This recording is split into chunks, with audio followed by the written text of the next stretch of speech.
ಯಾರು ವಾಕ್ಯ ಆಗ್ತಾರೆ? 7:14. ಓದಿರಿ ಆ ವಾಕ್ಯ.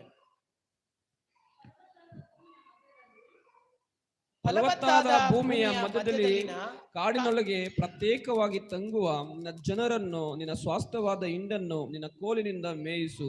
ಪೂರ್ವಕಾಲದಲ್ಲಿ ಬಾಷಾನಿನಲ್ಲಿಯೂ ಗಿಲ್ಯಾದಿನಲ್ಲಿಯೂ ಮೇಲಿ ನೀನು ಐಗುಪ್ತ ದೇಶದೊಳಗಿಂದ ಪಾರಾಗಿ ಬಂದ ಕಾಲದಲ್ಲಿ ನಾನು ತೋರಿಸಿದಂತೆ ಅದ್ಭುತಗಳನ್ನು ತೋರಿಸುವೆನು. ಯಾರಾಗ್ತಾರೆ?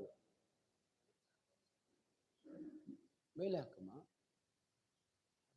ಬೈಬಲ್ ಹೇಳ್ತದೆ ಪುರಾತನ ಕಾಲದಂತೆ ಬಾಷಾನಲ್ಲೂ ಗಿಲ್ಯಾದಲ್ಲಿಯೂ మేయువంతే. చూడండి బైబిల్ చెప్తుంది భాషలోను గిలాదులోను వారి పూర్వకాలములు చేసినట్లు చేయుదురు. కొనే పాయింట్ మాత్రం మತ್ತೊಂದ್ಸರಿ ಓದಿ. ಆಖರಿ ಅಂಶ ಮಾತ್ರమే ఒకసారి చదవండి. ಪುರಾತನ ಕಾಲದಂತೆ ಪೂರ್ವಕಾಲದಂತೆ ಬಾಷಾನಿನಲ್ಲಿಯೂ ಗಿಲ್ಯಾದಿನಲ್ಲಿಯೂ ಮೇಲಿ. ನೋಡಿ, ಬಾಷಾನಲ್ಲೂ